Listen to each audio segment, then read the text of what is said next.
Why and how would we move from the United States to Colombia? Let's talk about that.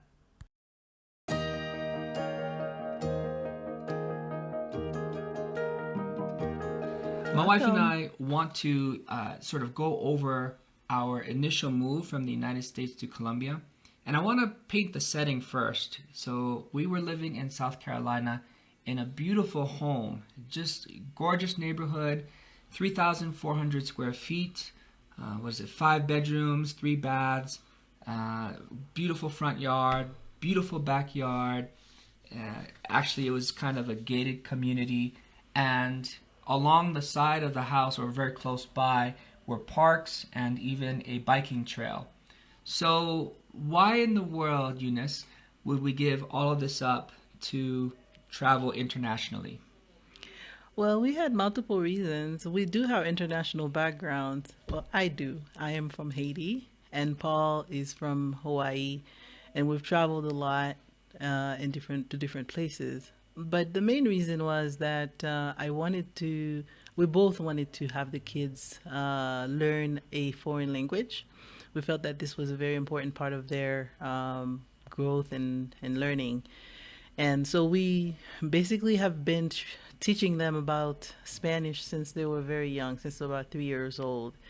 So we felt that going to a foreign country where they speak Spanish would be the best way to implement that and get them to feel comfortable doing that. Yeah, and just to piggyback off of that, I know, Eunice, you grew up in another country, and so learning a different culture and a different language is something that I think is very important to you, and you wanted to share that with the kids. And I don't have any real international experience, but I did want to try. And so, and then, during this time as well, I mean, we'd been preparing for this, but with the advent of COVID, that really, I think, kicked us in the butt and lit a fire under us and made us want to really move on with this task, because I know for a fact that the place where we lived in South Carolina, everything was closing. Yes. The dance lessons were closed, the theater lessons, all the activities for the kids. You couldn't really barbecue. Here I am trying to barbecue, but you couldn't really do much gatherings in those times.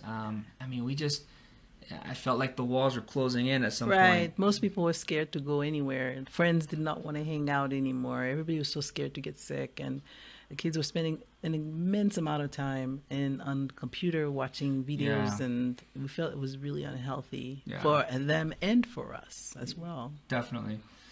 So, Eunice, how did we choose Colombia? You want to talk a little bit about our choice to actually visit the country of Colombia as opposed to everything else? Yes. So we had considered different countries in Central and South America. So Paul went to Costa Rica with the girls, and they spent a few weeks there.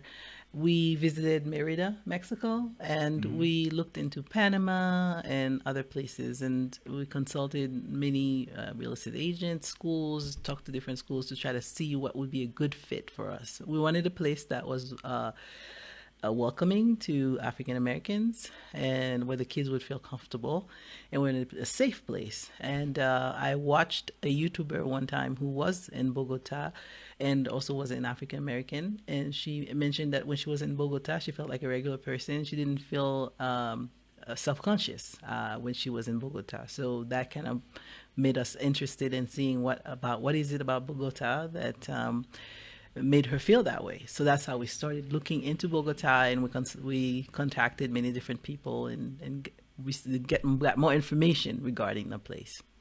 And then we, so here's some pictures of us at trampoline parks, which eventually closed down.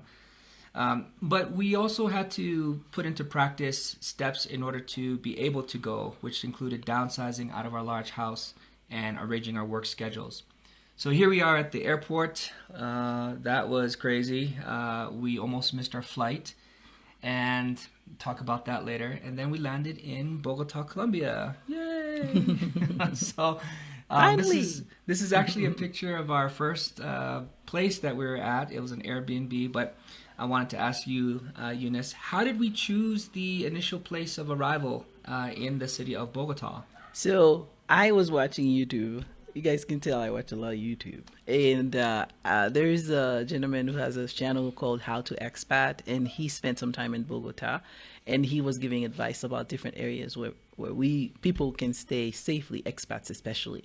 And he recommended living in the north of Bogota and avoiding certain parts of the south. So we focused our search in the north part, and we found many different Airbnb apartments that were being advertised, and we contacted several of them, and we found one that we felt was within our budget and that we would feel comfortable living in, and it was close in the vicinity of many stores, shops, restaurants, That was and important. parks. Yes. So that's how we made that choice. Yes, and I have to mention, we live in an age of technology now. You can jump on Google, you can go and do Google Streets, you can go up and down the streets and see exactly what they look like. So we used all of that to the best of our abilities. I mean, the place we ended up renting, the Airbnb rental that we had, was super, super close to everything, and we didn't need a car for any of that. Um, the other thing we also found out is that we were told by several people that there's a place further north of Bogota, a place called Chia, and that was also a place that we should check out as far as moving, a place to move in the country of Colombia. What was your impression of Chia? I thought it was beautiful. I thought it was very open and full of green, very family friendly, beautiful homes, cheaper compared to the area in Bogota where we live. Hmm. We visited several apartments, and as you can see, this is one of the apartments that was being advertised at that time. And they have shops and schools. Yeah. They have access to a lot of amenities. People felt like their children could play outside, and sometimes the parents may not be as vigilant because it was that safe. So we spent some time there. And based on our assessment of Chia, we felt that you need a car to live in Chia Yes, you do need a because car. these shops and the schools are not as close to your home, and you want to go anywhere, you need some form of transportation. People have bikes as well, but if you have a family where you have little kids, and you need a form of transportation there. So we didn't feel like it was the right fit for us, but a lot of families really enjoy it there. Yeah. It's a great place. As a matter of fact, the people we talked to mentioned that a lot of families from the city of Bogota are actually moving to Chia because of the lower cost of living, and because you get more housing or bang for the buck. So there was a lot of people making that move. But I agree with you. I think for us, we wanted to be in a place where we could easily walk to anywhere we needed to go without using a car. And so, yeah, I'm glad that we stuck to Bogota City. But a couple of things in Chia that we do want to mention. One was this restaurant that you see here on the picture called Andres Carne de Res. I don't know if I said that That's right. right. That's right. But, I mean, take a look at this video. This is crazy. This place looked like a museum. There were trinkets hanging from the walls, from the ceilings. There wasn't any kind of color scheme or style scheme It's a or collector's dream. it was just it was just random. It did feel like an antique store or something that happened to serve good food. And it And was big portions too. yeah. Oh my goodness. You'll see in a picture. Here's a picture of me chewing on a rib. That's crazy. But that was one of the go-to places in Chia, and we did experience that with the kids. Another place that we need to mention is this mall. This is Falabella. Did I say that right? Yes, that's correct. Falabella Mall over in Chia. It is gigantic. It's 4 stories, tons of shops, tons of restaurants. At the time that I was there, or that we were there was actually an ice skating rink, which is crazy. There was a carousel. There were multiple places, play areas for the kids. I think this rivals any U.S. mall and then some. I mean, it was gorgeous. So that was one other thing in Chia that I think you should consider, that they do have this big mall there.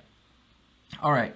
So coming back from Chia, we were tired. Yes, We were completely exhausted. Yes, it was a long day. Yeah, it was definitely a long day.